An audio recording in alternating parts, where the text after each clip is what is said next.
Trying to greet folks at the door, but there were so many, and my greeting was, I'm really sorry that you have to be here tonight. But I thank you very much for coming so that we can resolve this. And we do need to resolve this. And we need to hold the proper folks and departments accountable for getting each and every one of your water bills fixed. It's entirely unacceptable for people to be fearful going to bed at night because they have a $500, $1,000, whatever. $11,000. $300. $18,000. Yep. By that 96,000 gallon shower was pure a good one, wasn't it? It's unacceptable. It's unacceptable. And the reason for this town hall is because we hear you, we agree with you, and we want answers too. So the department has been invited to come and give us an overview of what's going on and what they're doing about it, and then present the process that they have come up with to try and resolve each and every one of these problems. Okay? I'm sorry, it's really crowded in here. This is our biggest facility. They are looking for and going to bring in some more chairs. If there are any open seats, please raise your hand so that we can have one more person come up front if anyone is tired of standing already. Yes, for any elderly folks, come on up here. Some of our staff, especially our watershed staff, can come up here to the front where we have these chairs and allow some people to sit over here. We appreciate that because we've got, obviously I think there'll be a lot of comments. So thank you very much, Larry. Thank you very much. Yeah. So at least our women, women and elderly. Saves you. We're in the South. Okay. And thank you. Yeah, their hands are raised because they have some open spaces up here. So come on up. And we're sorry you're going to have to stand for a while. Thank you. All right. Commissioner Jeff Rader, District 2. Okay, thanks very much. I won't take much of your time because I know that you want to get to the problem-solving part of it. I do want to remind you that if you're not getting the help that you need in District 2 when you're trying to reach the administration, please call our commission office. My chief of staff, Caroline Enlow, has become something of an expert advocating for you to try to get these issues fixed. So our phone number is 404-371-2863, 404-371-2863. Obviously, you can find us on the website, and we can work to act as your ombudsman if necessary in order to get this stuff done. And what we really are here now tonight for, I think, is to solve problems for you. So I'm not going to belabor it anymore. Turn it over to Commissioner Johnson, and we can get started. Good evening, everyone. Glad that you all are here. We're here to make sure that we can resolve what we need to resolve, which is these outrageous water bills. And I'm glad to be part of this panel and hear from our staff in terms of what we have to do. And we also have people in the back who are ready right now to handle some of the billing questions that you have, so they're right here in the moment to make those things happen. So I want to make sure that we can do that. We're here to listen, to make sure we resolve it. Thank you, Commissioner Jester, Ann Rader, Johnson, for really putting this on to move us forward, and we really appreciate that. So let's get together, let's solve the problem so we can move forward as one county to make a difference. So thank you all for coming, and bless you, and we really want to solve what's going on. So Commissioner Jester, you have the agenda, and we can go forward. Anybody else have empty? We have 2 empty chairs right here. Please, if we have someone who needs a seat, please come up front. And if we got any gentlemen here who would love to stand up and let some of our ladies sit down. Let me see the gentleman, please. Let me see your hand. And ladies, please grab a seat. Thank you, gentlemen. Y'all get the gentleman a hand. See how still got some gentlemen in the house. Southern hospitality. Thank you all, and we look forward to this discussion, and we'll be around here listening. Thanks. Thank you, Commissioner Johnson. So next, it is my privilege, really, and I'm humbled to do so, to introduce the woman who started the Facebook page Unbelievable Dekalb Water Bills. So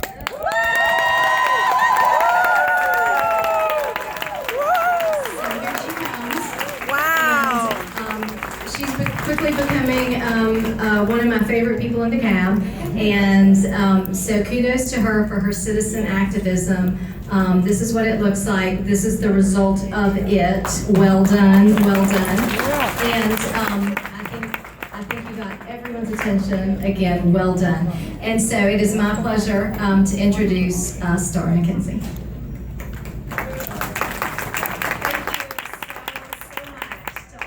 Being here. I'm hoping by the end of this meeting we don't have another member. I'm due Wednesday, so okay. Wow. All right, so first I would like to thank the commissioners for hosting this town hall and showing us support as we try to resolve this crisis that we're facing. For years, reps have given us every excuse in the book as to why it is our fault that the water usage numbers and bills are so high. Leaks, unanticipated usage, Okay. water theft, that's everyone. And the list goes on. No other company could stay in business with this customer is always wrong attitude. Yes. Exactly. Unfortunately We're for loud. Watershed and unfortunately for residents, you're selling something that we cannot live without, a basic necessity. After years of blame being put on residents, it's becoming clear that these unbelievable bills are not our fault. I will no longer stand for the poor treatment that our residents are receiving from Watershed.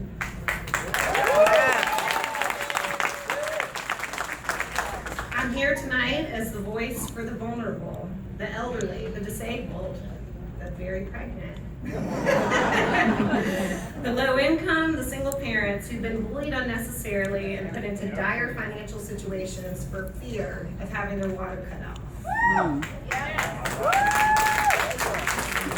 I'd like to share a few stories tonight from residents who do not want their names mentioned for fear of repercussion. Now let me just take a side note here. That is a shame that people are scared to say their names. Shame. What twilight zone are we living in where people are doing nothing wrong and they're afraid? So first, there was a woman in my group who was forced to sell her Lithonia home below market value in May of this year due to her inability to pay her outrageous water bill. Like many of us, she received a high bill and she tried to do the right thing. She called, she requested that someone check her meter. When they did that, she was told it was a new meter and it was working properly. Same old She called a song. plumber at their request. She had her property checked for leaks, but there were none. Her next water bill showed that she used twice the amount of the previous month. She again requested someone come out and check the meter. Again, she was told the meter was working just fine. She called a different plumber, paid for that. He checked inside and outside of the house, there were no leaks. She called customer service back and she was told to pay or be disconnected. She made the payment arrangement that she could afford, which honestly is a lot, $150 bi-weekly. Wow. It's a lot for a lot of people. That was the lowest amount they would accept. She made payments for a while, but she was unable to keep up with that. In February, she missed a payment and they cut her water off. Ah. At that time, her bill was $4,500. She was told that in order for them to restore service, she would have to pay half the amount. Her numerous requests to speak with supervisors went unanswered.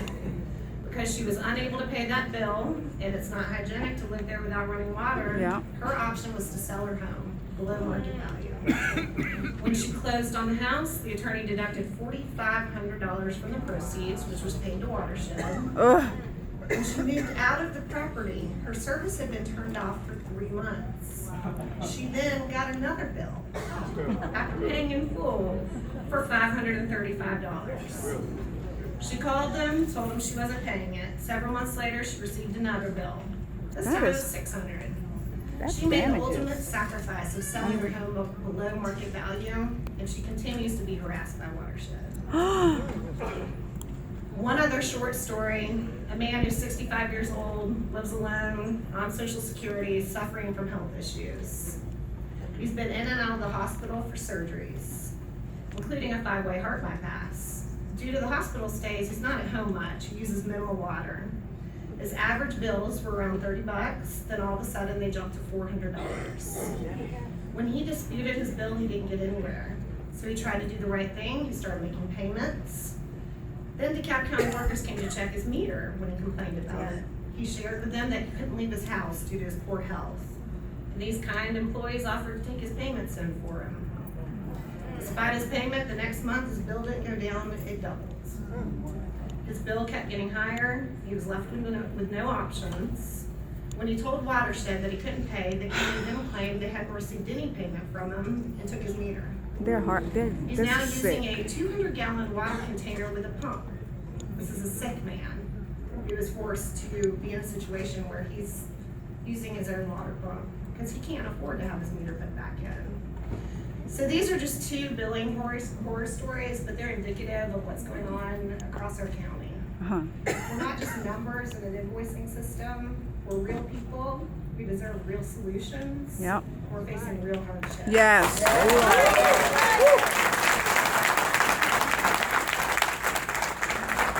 So this question was for Lee May, but since he's not here, I guess I'll default to his staff, Andrew McKnight, Scott Trowler. I'd like to hear from your positions of leadership tonight. What part of this mess do you take responsibility for? Why have these billing issues been going on for so long without acknowledgement, one, and more importantly, without a solution? What do you plan to do starting now, She need to run for tonight, office. to restore trust after so many years of gross overbilling? Please tell us how you will be transparent, professional, and honest with the DeKalb County residents moving forward. That is what we deserve at a minimum. Yes. Good question.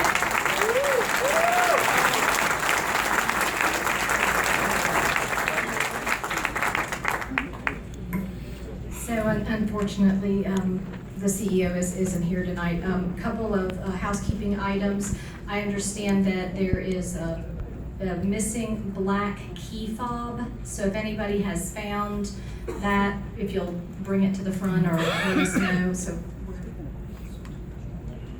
that's a good, Commissioner Johnson's very smart here. Let me let you know where the restrooms are. So directly out of those doors, so you can exit there and go down this hall.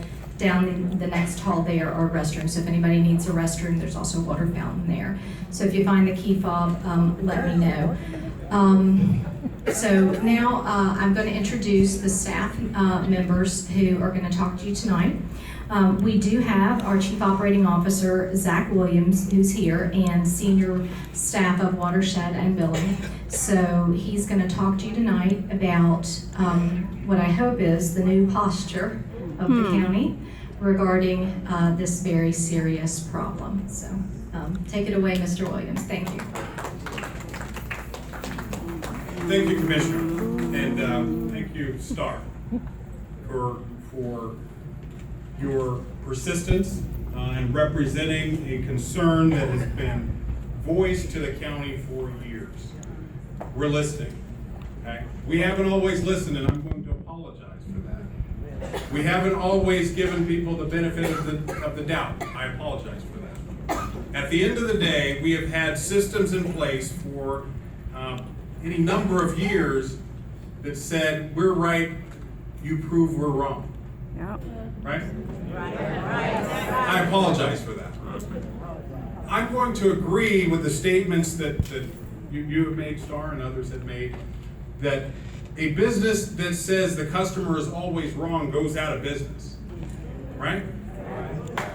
And I'm going to also agree that each of you and those who aren't here deserve better.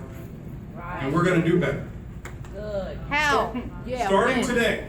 And then we've talked about the moratorium and stuff. The bottom line of the moratorium, that was a chance for us to stop, sit back and say, what's going on? You know, we've looked at the call taking in the past, but I don't think we had done a good enough job of systematically going through step by step with the assumption that machines are fallible, that people are fallible, you know, and it's okay. It's okay that there are systems that, you know, have failure. There is nothing that is 100% accurate 100% of the time. And we need to be big enough to understand that, and we need to be big enough to put systems in place that prove that we don't believe that we're infallible.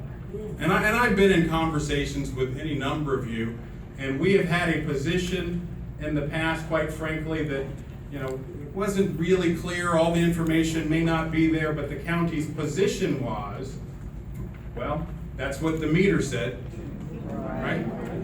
Right. No more. And I'm going to apologize that we have not put systems in place, and this goes back, you know, in any number of years. Yes. But we have not put systems in place that give people an opportunity to have a fair shot, a fair shake, and a fair evaluation. That's right. And so we need to be big enough where we can find instances where we can't show that we were right or that we were absolutely accurate, that we're willing to talk about reimbursement. Okay? We need to leave. No, the last 2 months, the last 2 years. That's true. Okay. I would just like to say one thing, and that is, I'm Marita Davis Johnson. I'm the Commissioner of District 5. And I would just like for us to be respectful. You want to We've been disrespected. Okay. Come on, lady. You're here to find out. You had questions, and we've listened to everyone. You're here to find out. You're here to find out answers. Give them at least a chance to tell you what the administration is doing and trying to put in place to correct the problem. That's all I ask. He's a grown man. He can speak for himself. So let's acknowledge, we're just going to say it. This has gone on for years. Yes. We do have a public comment time, so we are going to do that. So let's let Mr. Williams continue the program. So here's what we intend to do today. And this is the first opportunity to talk to an audience this large and explain, here is how we're going to move forward. And I hope that each of you is able to leave here today with the understanding, oh, they finally get it. That's what we want to show. And there will still be instances where at the end of the day, we may not come down on the same side, but we're putting positions in place, we're putting policies in place and procedures in place that give the residents a fair shake. And that has not always been the case. So that's what we want to talk about today. I'm going to go through a series of things in our formal presentation, and let me just hit on some of the high points. We'll show a video, and then we will give an opportunity for the questions, answers, or the public comment. So, and how we got here, quite frankly, is because over time we've had a number of complaints, whether they come across my desk or others, that have been just a little fuzzy. It's not really clear, and we've come out with a position that has said, well, here's the county's position, and we have not been able to identify concrete evidence to show that, yes, in fact, you owe this bill. We don't have adequate meter readings, or we didn't do testings, and we understand all of that. And where else, besides in this instance, and just think about our live speeding tickets or other, usually there is some appeal. So we're putting systems in place to deal with that. The increased bills, next slide, you can just go through it, it'll kind of highlight some of the things. The increased bills, there are a variety of causes, and we're going to be talking about those today. And those can be anything from the meter, the meter reading, the input of the billing, and there may even be causes that we're not aware of, okay? We're not going to any longer say, well, it's right because that's what it said. And so that's what we want to talk about, how we're going to put systems in place. We'll talk about water meters, the current meters that we have, the ratio. Mr. Reginald Wells will go over a presentation of the meters. That'll be a quick presentation, but I think it's important for each of you to understand what the meters look like and the different operations of each, and what are some of the potential flaws in each of the different types of meters. Some flaws are mechanical, some flaws are human, and we need to acknowledge that that exists. We're going to talk about the iPearl meter status. Mr. Jason Kendall, who's the Vice President from Kendall Supply, he's our meter supplier. He will be giving a presentation. There's been a lot of conversation with regard to potential failures on certain components of the iPearl, the meters, and so he'll be able to talk us through all of that. We want to let you know what we know and how we're dealing with it. The resolution process flow. Probably the most important aspect of tonight, where you can understand, here is how, for those of you who are going to be new to it, if you haven't put in a dispute, I'm thinking there are a certain number who have had issues out there for a while that we could, we're talking about this establishment of a hearing officer. There's some folks who don't probably need to go through a whole bunch of steps, because there's been issues that have been discussed for years in some instances. Watershed field verifications, we're going to talk about what that's going to look like when a watershed representative comes out to your home with a checklist and certain things that they should go through to give you the assurance that we really looked at it, as opposed to simply looking down and saying, yep, that's what the meter said, therefore it's right. That is not acceptable, and that will not be our process going forward. Talk about internal departmental upgrades and increased training. So increased training in particular, and here's one of the complaints that I have heard time and again, and that's a couple things. One, I couldn't get someone, and I think we've done a little better on getting someone to answer the phone, but the person on the phone was either not very helpful, or they made me feel as if I'm doing something wrong, okay? And back to your point, a business who says the customer is always wrong wouldn't be in business. A business that treats their customer as if they are inconvenient would also not be in business. We are working very aggressively on a mindset change and making it absolutely crystal clear that but for you, we wouldn't be here, okay? And we need everyone to clearly understand that who works for DeKalb County. So those are the types of trainings, and I've said time and again that it is much more important to me, it's much more important to the county that you have confidence in us than we squeeze another 25 bucks out of you. Okay? It is much more important that each of you believes that your county government is here to help than we, start out saying you're wrong until you can prove that we're wrong. So we get it, and we're going to deal with it. We'll talk about the disputed bills, the opportunity to work with each customer, the balancing, the next slide. The underlying of all of this is we need to balance our responsibility. We have a responsibility to collect funds from our ratepayers, the overall, all of you who are ratepayers. We have a responsibility there. But we have a responsibility, we have a moral responsibility, first of all. And as Ms. McKenzie talked about the person who sold their home in Lithonia, or the gentleman who's using a portable water, we have a moral responsibility to do something about certainly not putting people in a position where we create that. Yes. Okay? We have a moral responsibility, and I like to ensure, and I will ensure, that we are guiding ourselves not only on our responsibility to collect fees, but our responsibility to care for our customer and to not have people selling their houses for less than market and those types of things. So we get it, and we will make sure that everyone gets it. And so we also want to make sure that everyone understands, and starting with our staff, the key stakeholders. First and foremost are the residents of DeKalb County. Okay? You are not inconvenient, you are not wrong, you are our customers, and we are here to serve you. Every one of us is a public servant with a responsibility to each and every one of you. We also have a responsibility to our Board of Commissioners and the CEO as your elected representatives. Okay? For this system to work, we can never, I can't think of an elegant way to say it, we can't get it twisted. Okay?